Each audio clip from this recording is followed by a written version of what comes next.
Bernie Sanders li Brooklyn Collegeê ku li New Yorkê dest bi kampanyayê hilbijartina serokatiya devletên Yekîtiyên Amerîkayê ya sala 2020 kir.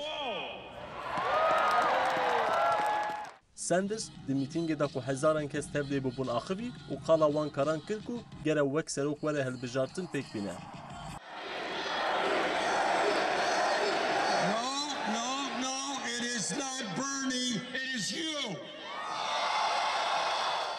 Sanders got ku ew ê dijguherîna av û hewayê tê bikoşe, di desteqê sîgortaya tenduristî û deynên xwendekarên li Amerîkayê de guhartinan bike.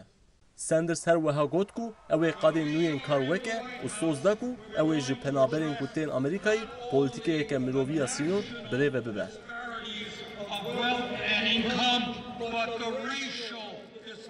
Sanders di axaftina xwe de bal kişan ser wê yekê ku bavê wî di 17 saliya xwe de ji Polonyayê bêyî ku xurişek di bêrîka wî de hebe û peyveke îngilîzî bizane hatiye Amerîkayê. Sanders got ku piştî ku bavê wî hatiye Amerîkayê hema bêje hemû kes û karên wî yên li Polonyayê ji hêla naziyan de hatine kuştin. O êdî nabe ku zarok ji dayîkên xwe werin qetandin. Kesên ku tev li mîtingê de beşdar bûn wiha xeber dan.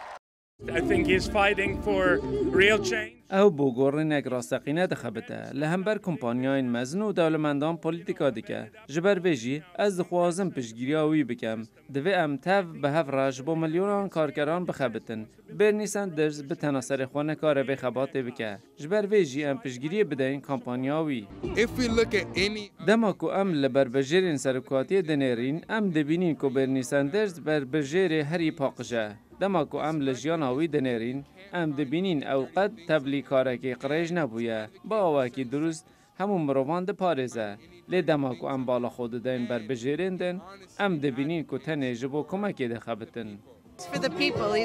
Sanders ne jibo xwe jibo gel tegoşîn dike jibo her kesî mafê mirovan diparêze li hember guherîna av û hewayê tekoşîn dike bi ditina min tutuş ji mafên mirovan û dinyayê nehêjaye.